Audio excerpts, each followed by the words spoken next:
And we are live, ladies and gentlemen. Welcome to another episode of Kareem Talks. Excuse me, there's a blanket in the shot. It is Sunday. Um, it's been a very long week. It's been a very rough week. But we made it. We're here. And we are going to have a wonderful time. Why? Because one of my guests is one of probably, if not the best, one of the best artists I have ever come across in the Nation of Islam, period. Point blank. I mean, she did the shirt. She did the shirt, guys. She did this. Ladies and gentlemen, Ameera. We have no audience applause, so you're going to have to set up one. Okay. Welcome to the show. How are you? I'm doing okay. Wonderful, wonderful. We see you got the master in the background and the flag. You already know where she stands, ladies and gentlemen. You already know. So why don't you tell everyone a little bit about yourself? Okay. My name is Ameera, and I like to draw. I also like to write stories, and I like making YouTube videos, and I like Star Wars a lot.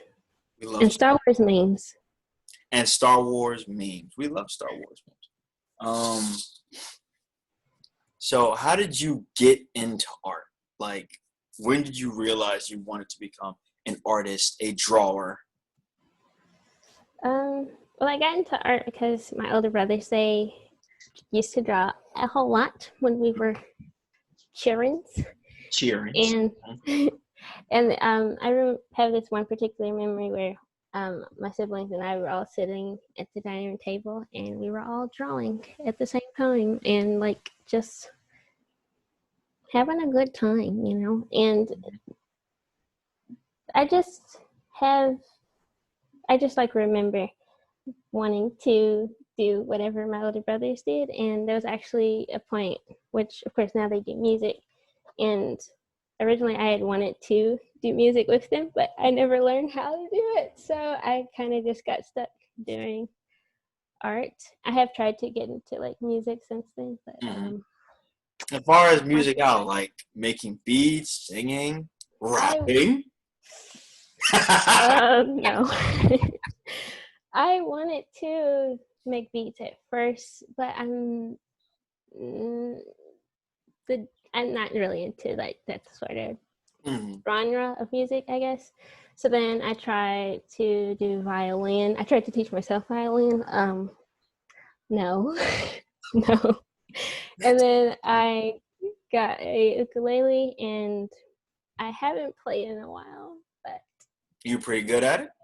No, I didn't say that, but I have one.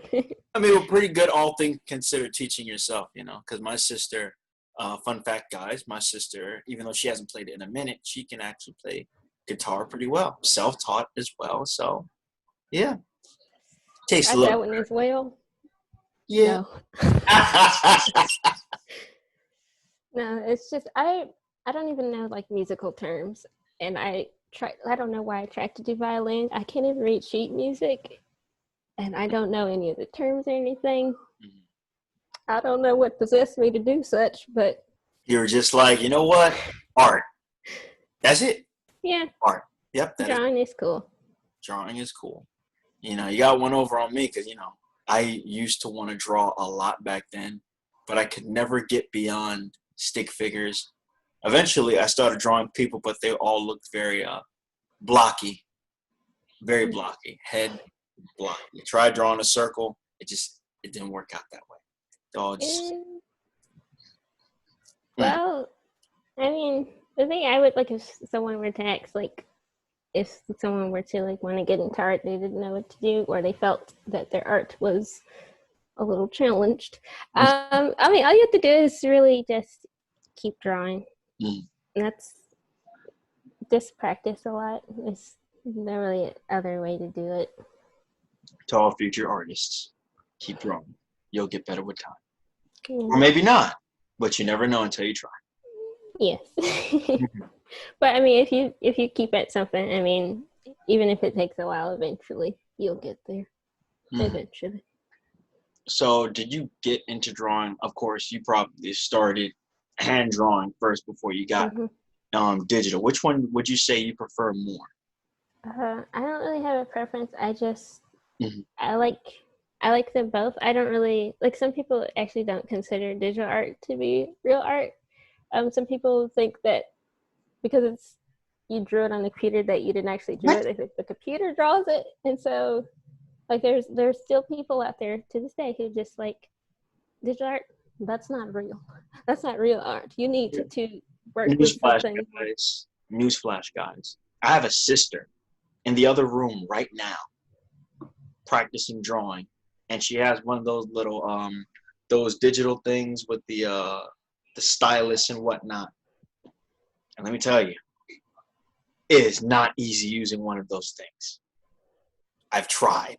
I tried writing a signature for somebody using that. Don't sleep on digital artists. You talk about the one without the screen. Yep. Yeah, that's the one I have. Of course, they do have new ones that do things, and they also have iPads, which you can draw on with the Apple Pencil. But those bad boys be kind of expensive. So, I mean, with that, it's like you have to learn how to draw without looking at what your hand is doing, and it's a bit of a learning curve. But it's like if you do it enough, you eventually get used to it. It's like people who tell you got to learn how to drive using a stick shift before you get automatic. And if you can drive on stick shift, you can drive anything. But then once you do get that learning curve, it's like second nature to you now, I'm assuming. Yeah. But yeah, don't sleep on digital artists. If you thought drawing on with pen and pencil and paper was hard, digital takes it to a whole other level. Don't disrespect art, whether it's physical or digital. Yeah. So you practice all on your own. You never went to any formal schooling for art. You never went to any college, took any online courses for art. It was just, this is all learn on your own, YouTube videos and everything. YouTube videos, also my older brothers, I remember one particular time, one of my other brothers, he was trying to teach me how to do, I was trying to draw the minister. I was very young and was not good at the time. But yeah, I'm mostly self-taught. YouTube is the University of YouTube. It's free. The University of YouTube, free 99, guys. Free 99. And also, well, only recently, because I'm in college now, and I took an art class. I thought it was like a hands-on art class. Turns out it was art appreciation. So it's just looking at art and trying to analyze it. And I actually did learn some things from that class that I utilize now in my work, and I have seen an improvement with the things that I had learned, particularly with perspective, because perspective is... When did it increase your appreciation for art? I mean, it had to, because it's art appreciation class, but not everyone, really takes a lot out of courses like that. So did it increase your love for art? I feel like it did, because I don't really have a deep approach to art. And there's this one particular time I had entered a painting into like this teen art fest thingy. And there was this guy who was one of the judges, and he was just like, when I saw this piece the other day, I just had to ask the artist, what does it mean? He got very dramatic. He's like, what does it mean? It's telling me something. I don't know what. He looked like the really deep, artsy type of dude. I think he was wearing some type of coat, and he had like a ponytail. So he was about the life, And he said, art. I told him it doesn't mean anything. He's like, because I drew like these two girls, and they were like looking up, and there was like a galaxy in the background. And he's like, what does it mean? Why are they looking up? And it's just like, I like galaxies, and I just like drawing people. I mean, it's simple and to the point. There's no deep meaning behind it. But with the art appreciation class, I did kind of learn that even if the artist didn't intend for something to mean something, that it can have meaning, because before I was just like, every drawing doesn't have to mean anything. Everything doesn't have to be super deep. But there are these three theories. There's the formal art theory, which is like what your boy was after, I guess, like stuff like color theory and perspective and stuff like that. And then there's contextual, which is like what's going on around the artist during like what's going on politically and stuff like that. And then there's expressional, which is what is like the artist's beliefs and how does the artist's belief bleed over into their work. So even if I don't decide that a piece means something, it can still mean something. So I learned that. That's good. That's really good. We covered all the positive aspects. Has there ever been a time where you've gotten frustrated with your art? Okay, let me tell you something right here, Chief. Yes, ma'am. Artists, right here. Well, it's not going to be true for everybody, but like I notice like a lot of people online, and sometimes myself as well, you just draw something and you're just like, this is trash, this looks bad. And so I mean there's always going to be a drawing, like even if you're just like an amazing talented artist, there's always going to be a drawing that you will never let anyone see because it's just so bad. And usually it's one of those bad drawings you don't like that everyone says, but this is amazing, what are you talking about, look at it, look what you did, how could this be bad? And you're just like, no, it's trash, I can do better. Yeah, so much better. Yeah, especially with older art. Like if I look at stuff that I drew when I started, or even stuff that I drew earlier this year, I look at it and it's like, what was I thinking? You're just like, why did I post that one? That one is no. That one shouldn't be. So, but as far as like ever thinking, I don't want to do this anymore, I don't think I've had a moment like that. However, this is something that I wish I knew when I started drawing, and that's that you can actually hurt yourself drawing, like physically. And it actually used to be an Olympic sport, which I don't understand how you would do that. I haven't done all the research on that one, I'm going to admit that one. But art, yes, was an Olympic sport. Yes, at one point. It's actually like, especially. I'm gonna Google that really quickly. Hey, well, go ahead. Google that. Art was an Olympic. Hey Siri, when was art considered an Olympic sport? Okay, I found this on the web for when was art considered an Olympic sport. Check it out. Wow. 1928. That's crazy. The more you know. You know.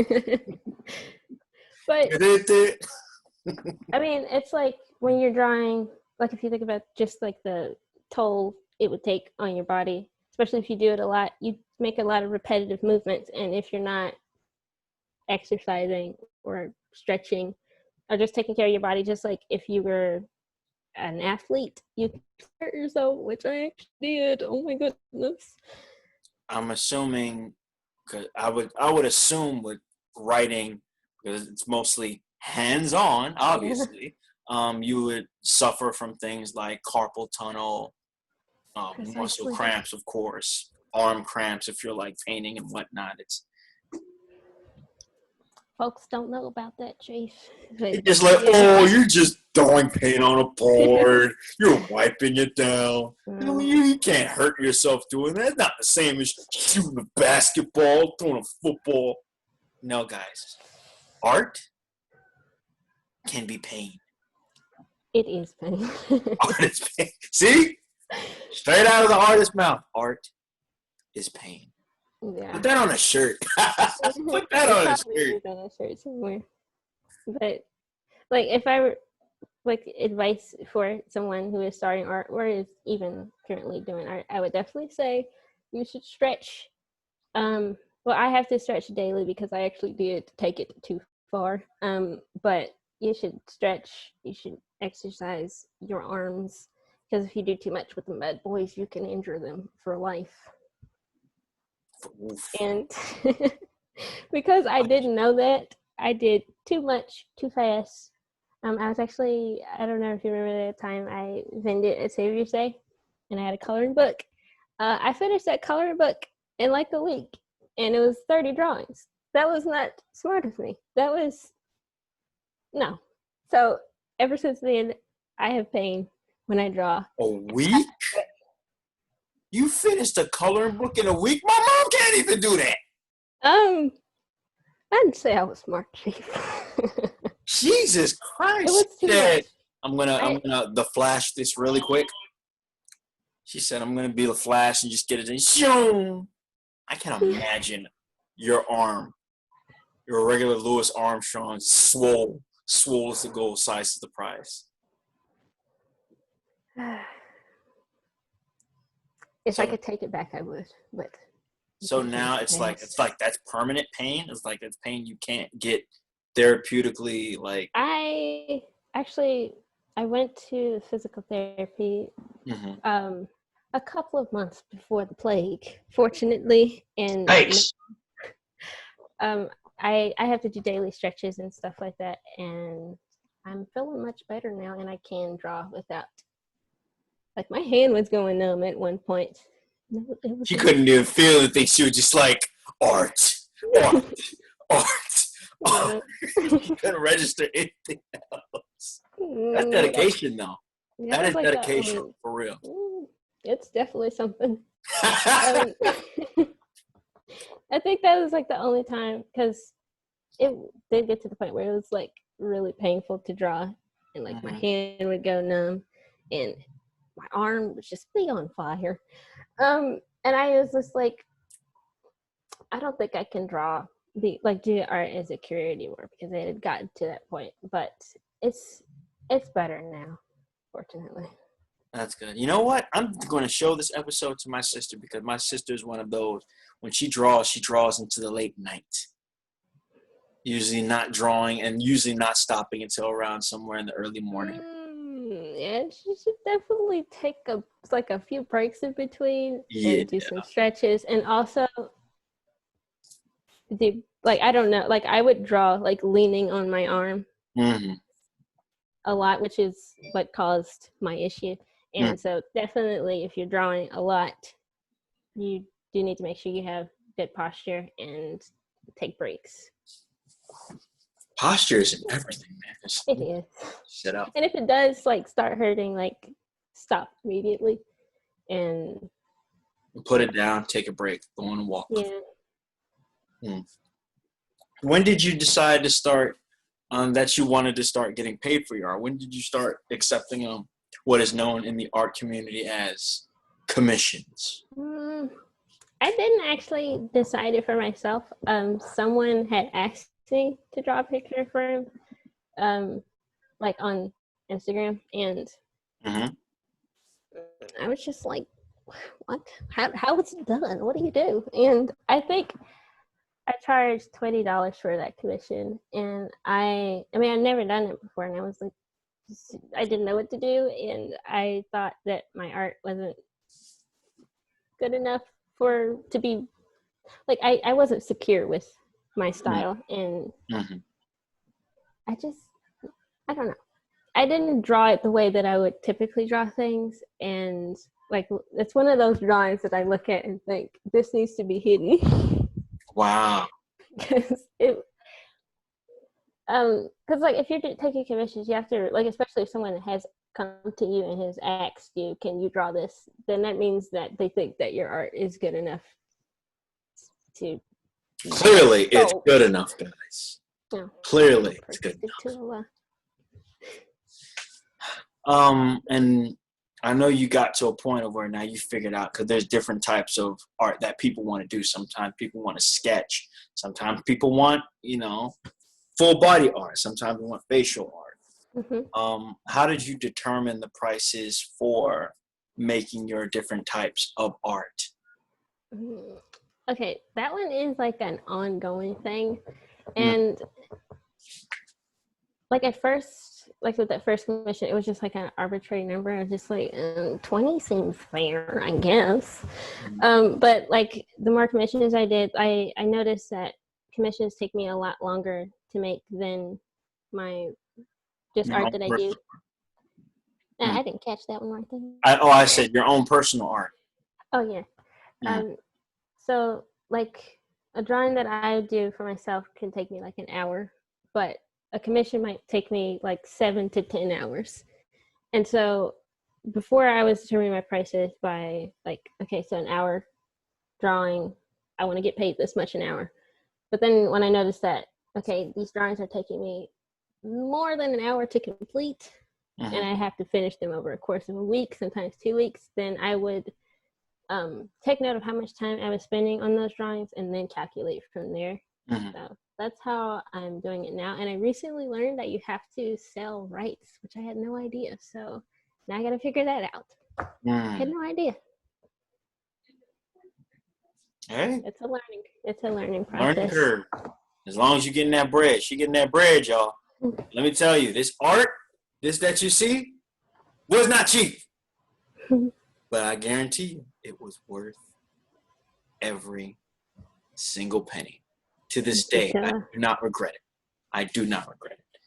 And if you all do want to get commissions from her, even though they're closed right now, go to @artistic with a K .freedom. Okay? Artistic with a K at the end .freedom. Of course, that'll be plugged in when I post the audio version of this episode. Now, you said you were also into stories. How did that come about? I feel like that one, the credit for that one has to go to my mama. Because I was homeschooled and we would write journals every day. So she would give us like a subject or like a topic. So the topic might be, why do you like squirrels? And then we would have to write like a little journal entry with how, like the amount of sentences you did with how old you were. So if you're 12, then you write 12 sentences about the topic. And so I did a lot of writing in school, and I liked reading a lot. I need to get back to that. I don't read as much as I would like these days, but I used to read a lot. And like the Hunger Games, the first book, I read that in a day. Hunger Games. No problems. It's an amazing series. Yes, it is. I haven't read the new book. Movies don't do it justice. The movies don't do it justice. I like the movies. I like them both.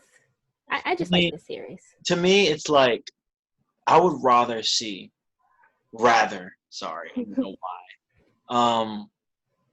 I would rather see a series, a show done for books instead of a movie, because then you get those details that you want to see that weren't put in the movie. Same thing with Harry Potter and everything else. That's I've actually like never read Harry Potter. Harry Potter is the GOAT book series. Is the GOAT book series. Not the absolute best, but it's amazing. Period. But back to you writing. Because I noticed you don't really do like books and stuff. You do like comic strips. So. The comic is actually my way of, because like my art is such that I feel secure enough to like post it and not be afraid. Like I'm comfortable with how I draw. But with writing and sharing my stories, it's just like, it's like letting someone in on what goes on in your mind. Yeah. And that's kind of scary for me. I mean, because with art, like just drawings and stuff, it's like I can put some of my innermost thoughts in a drawing, and it could be so vague that someone can't really pick up on it. But like with writing, it's in words. It's right there.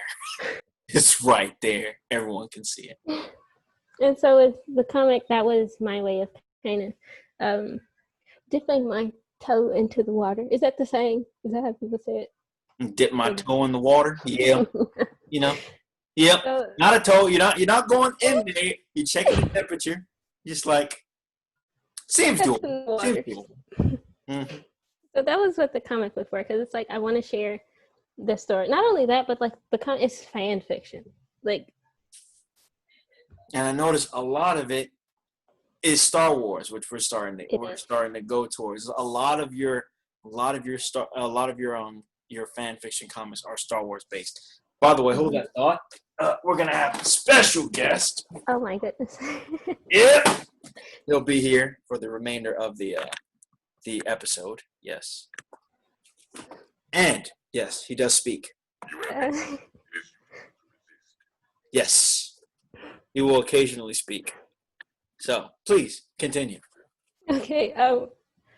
You made me lose my train of thought. I can't remember what I was saying. You were talking about your Star Wars fan fictions. Okay. So the first story that I ever wrote was, well, not the first story I ever wrote. That one was also fan fiction, but I was really into Sonic when I was little. So Really? Yeah. The blue blur. Yeah. Let's not talk about that. Oh, we won't go into those waters. I've seen enough on the internet. We don't need to go there. But anyway, that's so that was my first story that I was writing was about that. But then I really got into Star Wars, and then I've written a fan fiction about Darth Maul. Darth Maul is my favorite Star Wars character. Darth Maul is everybody's. Hold that thought. I'm going to cut the lights on because I just went to the dark side. My lighting went down when I put Vader in the screen. Hold on just a minute. Are you not plugged in? Why are you not plugged in? Oh, Jesus. There we go. Now, where were we? Oh, yes. Darth Vader is everyone's favorite character. Darth Vader? No. What do you mean? Maul. I actually didn't appreciate Darth Vader for a while. I haven't started appreciating him until more recently because, like I said earlier, I wasn't into like the deep stuff in art, so I didn't really pick up on all the subtle things. Don't make Vader destroy you. Don't make Vader destroy you. She didn't mean it. She didn't mean it. He died at the end, so I don't. Wow, that's tough. That is tough. Darth Maul is on a lot of people's top 10, top 5 list. But to me, as great as he was, don't get me wrong, he was great. There wasn't a lot to his character because when he was first put in, wait, hold on, let me finish. There wasn't a lot to his character. When he first came out, he was just there. There was nothing much about it except that he was a quote-unquote dark Jedi, not really a Sith. And his conception for his character came from a stunt guy. They just put him in episode 1. And yes, that's how he started. That's how he started. They got a stunt guy. No! I have to tell it like it is. And I love Darth Maul.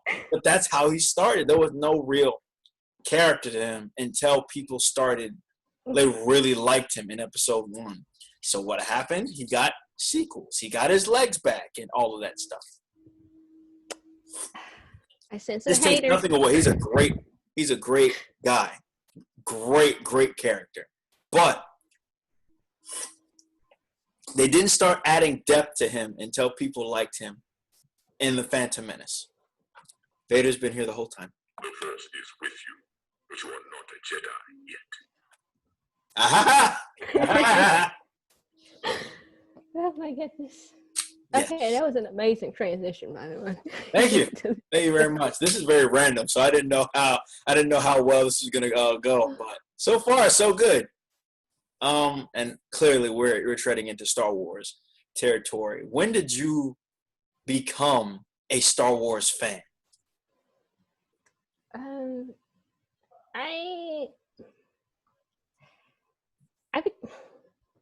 became a Star Wars fan because of Darth Maul. Oh my goodness. The Clone Wars. So episode 1 was when. So No. the prequel episode, the prequel episodes from the movies, or when was your first interaction with Darth Maul? Right. I can't remember if I watched the Phantom Menace before I watched the Clone Wars, but the Clone Wars is where I really started liking the character of Darth Maul. That's where they started adding character to him. That's what it was. I promise you. He was nothing more than just someone who had an amazing battle. But it was so good, people wanted more of him. But Clone Wars. Oh my goodness. Clone Wars is when they started giving him character. But I'm not trying to ruin it. I'm just, speak the truth regardless of circumstances. But that would explain why you like him so much, because he had more of a foundation now. And he is OG. He's definitely OG. So, yeah, I give respect where it's due. That was your introduction to him versus my introduction to him. So I gotta say it. Go ahead. Go ahead. But when George Lucas developed the character of Darth Maul, told the art department to draw their worst nightmare, it was not. I repeat, it was not just because of the stunt guy. And that stunt guy is Ray Park. You respect him. Hey, I ain't say it was I ain't say he was the best stunt guy. I never said it was bad. It was great.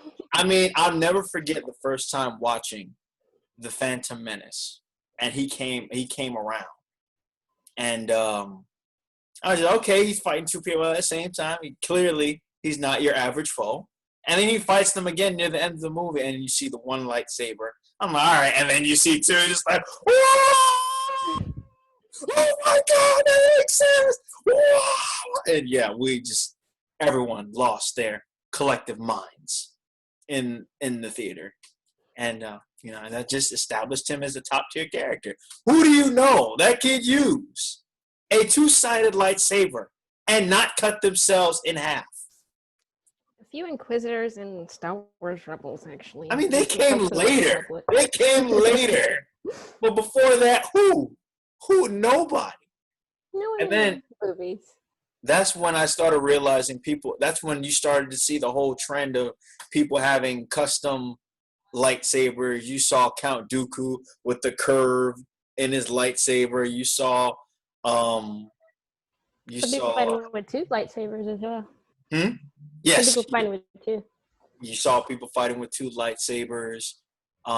Even they had distinctions between Obi-Wan's lightsaber, Yoda's lightsaber, and you can see the distinction. Even Mace Windu with his purple lightsaber, although I feel like there's subtle racism in there. Purple saber, purple drink. Actually, Samuel Jackson, he requested the purple lightsaber. He personally requested it. Yeah. And George Lucas was like, we'll see. And he got it. Dang. Because actually, if you look at some of the early toys and merchandise for Mace Windu, he had a blue lightsaber. Like before that. Purple lightsaber. You know what? That makes sense, because I did research on his character, and the way he fights is supposed to be, he's like in between, he dibbles and dabbles in both the light and dark sides of the Force. So the Sith use the red lightsaber, Jedi's use the blue. What do you get? Purple. Green. So that makes perfect sense now that I think about it. Yeah. Funny though. It's really funny. Yeah, you don't see you didn't see different color lightsabers like that back then. You only knew the primary colors, the blue, the red, and no, green is not primary. Green is a mix of blue and yellow. But green meant you were a Jedi Master. So essentially a Jedi Master, because some of them some of those masters took quite a beating. Are you referring to the scene in Revenge of the Sith? I don't know what you're talking about. But that whole trend of lightsabers just becoming they got their own individual look. And then you saw what's that droid looking thing's face that had the whole lightsaber parade. Oh, General Grievous.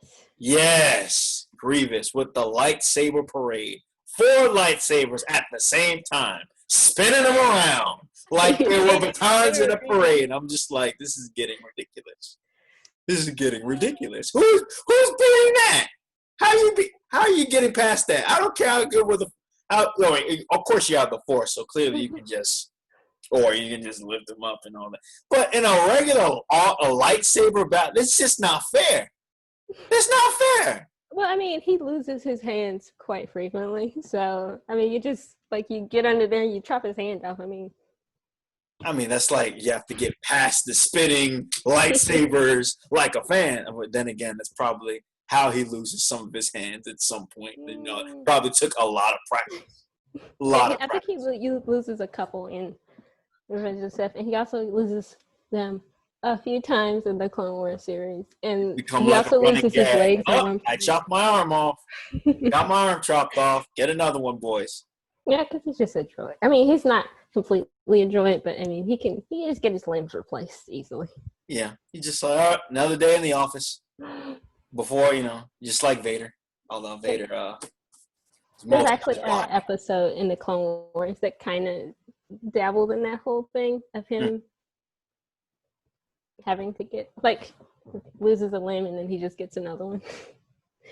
I think the episode's called Grievous's Lair. A whole episode dedicated it's another day in the life. Another arm replaced.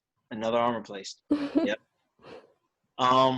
What do you think of Disney's acquisition of Star Wars? Did it enhance the franchise? Did it doom the franchise? Or are you kind of neutral about it? Because they had some good highs, and they've had some really bad lows. Also true. My initial reaction was I was very disappointed because not only did, I mean, you can sell your company to whoever you want. I mean, that ain't got nothing to do with me. But I was like really upset because they also canceled the Clone Wars series. Like, my goodness, they ended on a cliffhanger. Season 5, the last episode, Darth Maul's on the ground, Sidious is here. I want to know what happens next. And they canceled it because Disney purchased Star Wars. So going into it, I wasn't happy. I really wanted to see how that whole thing. I mean, they finished the Clone Wars now, but a lot of episodes didn't get made because they canceled it. It's so disappointing. One of those episode arcs, Son of Dathomir, Darth Maul. I wanted to see it. I got to settle for the comic. Yeah, I get that. You wanted to see it actually translate in animation. That's always tough. That always happens in the medium of entertainment where you can't get it. It's like when we got the end of not the sidebar completely, but when Avatar ended, but we wanted to know what happened to Zuko's mom and all that. But we had to settle for the comic. The comic. You were just like, no, we don't want that. But yeah, I totally get that. Yeah. What did you think of the last 3 movies? You're talking. We got time. We got 21 minutes left. Okay. So you can give your analysis of each one, or you can just say trash, trash, trash. I will totally understand. I'll give a brief summary of what I think of the 3. So, are you talking about just the sequels or the spinoffs as well, or throw everybody in there? We can do the spinoffs secondly, because I personally liked Rogue One because it tied up everything between the prequels and the very first 3 Star Wars movies. It tied up everything perfectly. And Rogue One was really good. I'm one with the Force. The Force is with me. I'm one with the Force. The Force is with me. That was really good. But everything else was just like,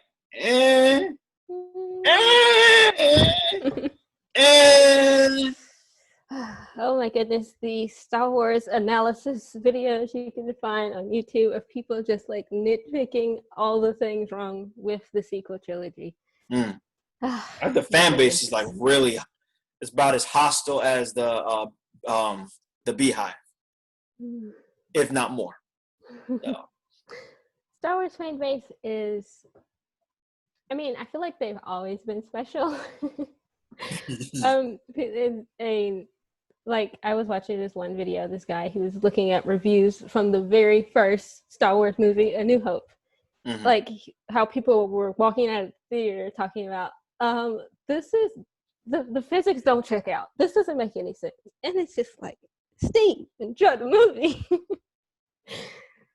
Star Wars fans, they can go too far with things sometimes, but I feel like Disney has not handled that well, because I mean, like, people like myself, like, you see a new company owns Star Wars and George Lucas is not going to be over it anymore, and some people are just like, I'm already skeptical. I'm already worried. I don't know what you're going to do. And then I feel like going straight into finishing George Lucas's story was maybe not the best idea. I feel like they should have tested the waters a little bit first and made something else not related to like a the first 6 movies. First. Yeah, the spinoff. Instead of, because I feel like the first 6 movies, they already seem finished. Yeah, there's nothing more to do with the Skywalker story. The Skywalker story is finished. Old buddy here, passed his way in the end. Calm down. But there's not more you can do because it's finished. My uncle, who's a big Star Wars buff, he's probably gonna watch or listen to this himself. He's a big Star Wars buff. He said, "There's nothing left after Vader. There's nothing else. That's it. That's it." It's the story of it's basically the tragedy of Darth Vader, and having 3 more movies after he has already died, and he's not included in those 3 movies. It's like a Force ghost. To me, it just doesn't make any sense.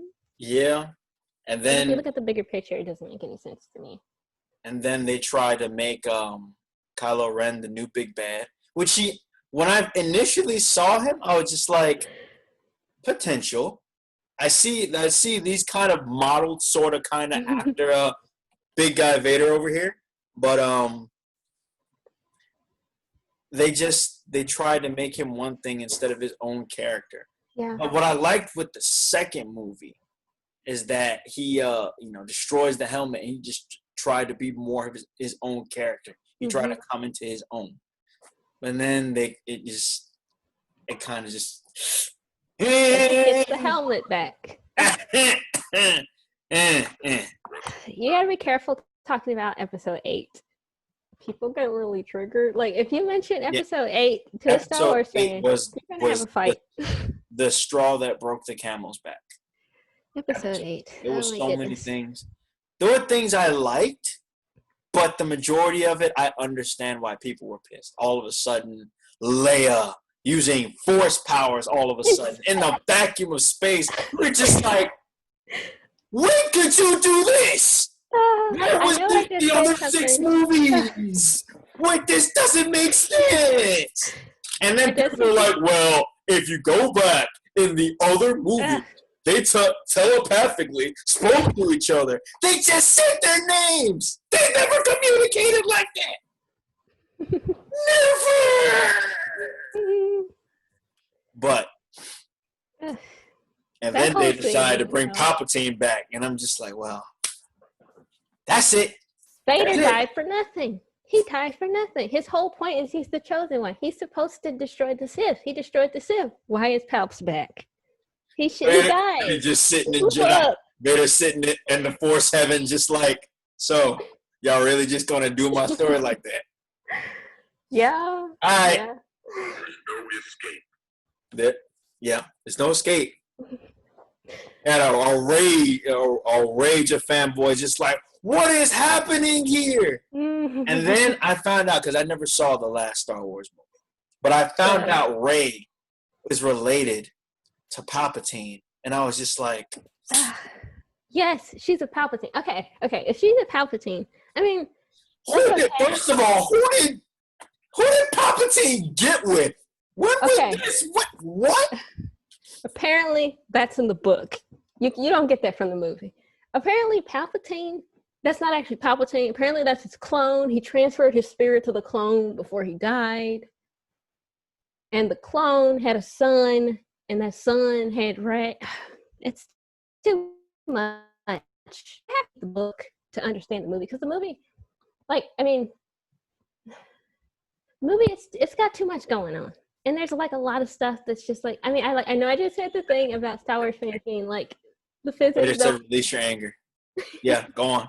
I know I just said the thing about like Star Wars fans being too nitpicky sometimes, but light speed skipping should not be a thing. Han Solo said in the first movie, light speed, it's not like dusting crops. It's not easy. You got to do all these calculations and stuff. But in The Rise of Skywalker, they light speed skip.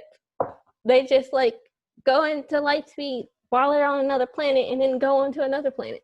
That's not how it works. I'm sorry to have to say this. I'm sorry to be the Star Wars fan to do this, but that's not how it works. It's never.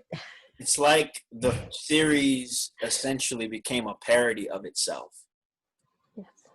Like everything was a trope. Use the Force this. Go on the light speed that. Lightsaber duel, lightsaber duel, lightsaber duel, lightsaber duel, lightsaber duel. And episode 7 is just, it's like a remake of episode 4 with new characters. I mean, why is there another Death Star? And then Snoke. That was my biggest disappointment. I was thinking Snoke was going to be this new big bad. And then what happens? Gets killed.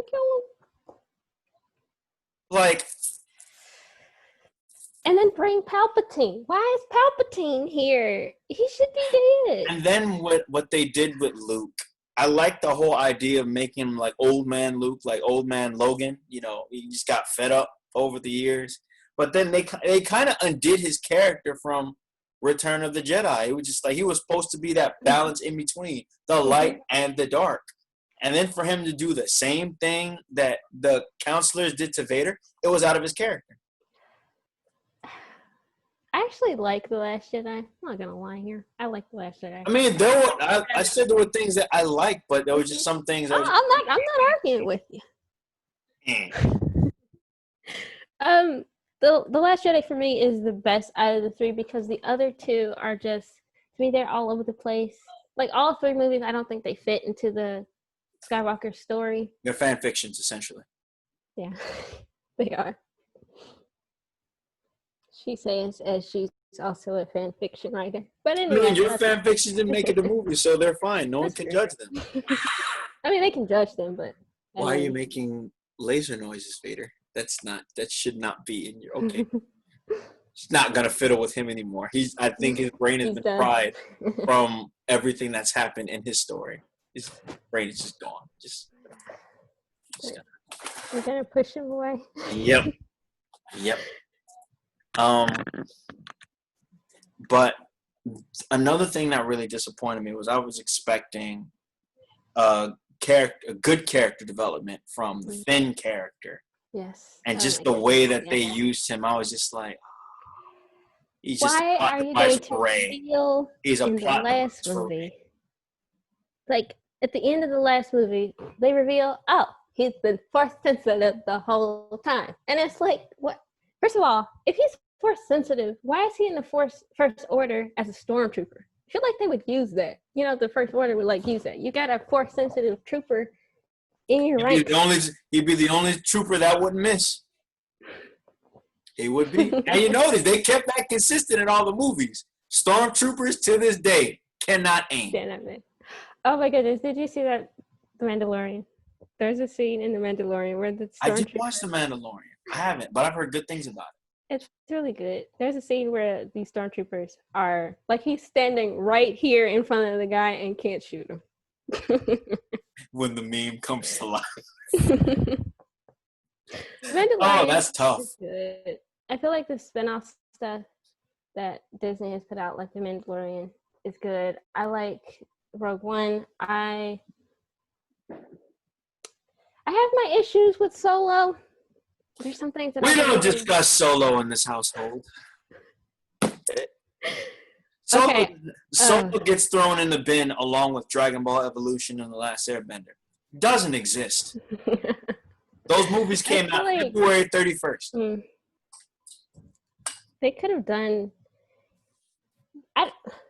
Like I said earlier, Darth Maul, favorite character, but it does make sense. Like in the Clone Wars, is it okay if I spoil something? Have you seen it? Go for it.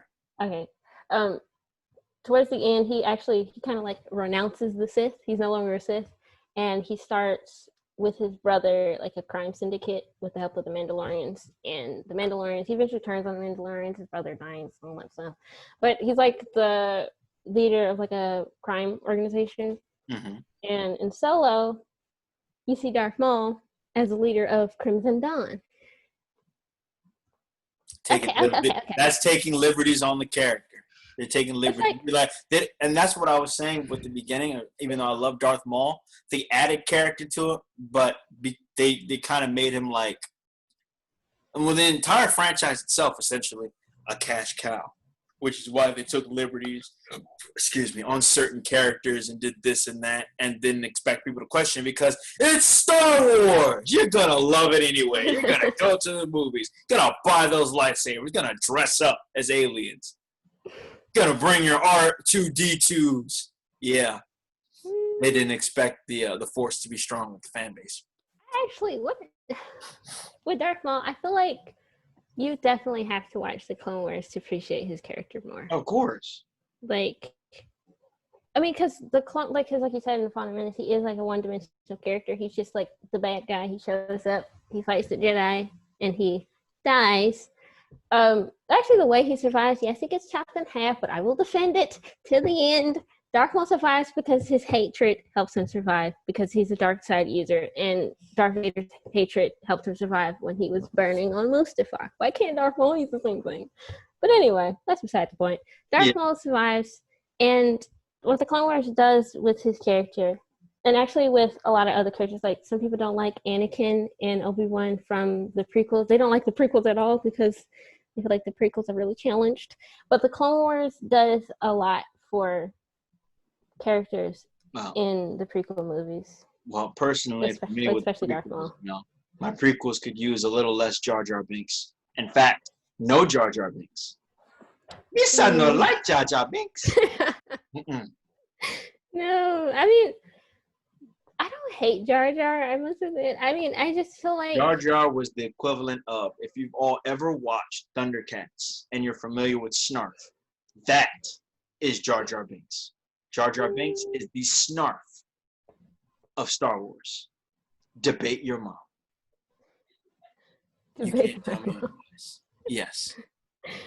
I feel like the prequels, they are quirky. The lines, Anakin challenged, but I feel like all of that is a part of just the charm of the prequels. I like the prequels. Actually, if you really want to enjoy the prequels, you got to get into the memes. You have to get into the memes. The prequel memes make the movie so much better. My power. All three of the movies in the prequels are memes. You could make a meme out of pretty much any sentence in the prequels, and it's amazing. They can make me think of a meme right now. Oh goodness, Anakin. Which Anakin? Junkyard Anakin, or when he's already like a Jedi in training? Jedi in training, episode 2, Attack of the Clones, after he kills the Sand People. Oh my goodness. Not just the men, but the women and the children too. Who says that? Everyone. No one. Oh, favorite meme, when he goes into the school. When he goes to the school. Not the children. There's actually a scene in the Clone Wars where his Padawan Ahsoka was just like, would you rather teach younglings or something? And he's like, are you kidding? But then, of course, you as the fan know. Yeah, just like, oh, if you only knew. If you only knew. Oh, my goodness. The little boy, Master Skywalker, did too many of them. What are we going to do? It's true. I was just like, well, school shooter. Oh, God. I was just like, oh God, yeah, this is very tough. Good thing that happened all off screen. And then you see that one boy trying to fight against the stormtroopers, or one guy that actually gets a hit. I'm just like, he shot a child. Well, Oh my goodness. it's probably the only shot he's ever going to get off in his life. You know? Actually, the clone troopers, don't you disrespect the clone troopers. In the Clone Wars, Then the again, clone troopers the clone are troopers, the best. the clone troopers, not the stormtroopers. Oh, they'll both rhyme. I just noticed that. The clone troopers all came from Django, right? Yeah. They came from Django Fett, so I would expect them coming from a bounty hunter. They need to be top tier. And that's another thing that Clone Wars does really well, because in the movies, the clones just seem like derps. derps. No, I wouldn't say derps. But I put them up there with the droids having conversation and dying. They don't have any character in the movies. They're like the droids. They're just there. But in the Clone Wars series, they get a lot of character development, and you actually get to care about. Some become like captains clones. and all of that. They have like different colors and outfits and stuff. That was pretty cool.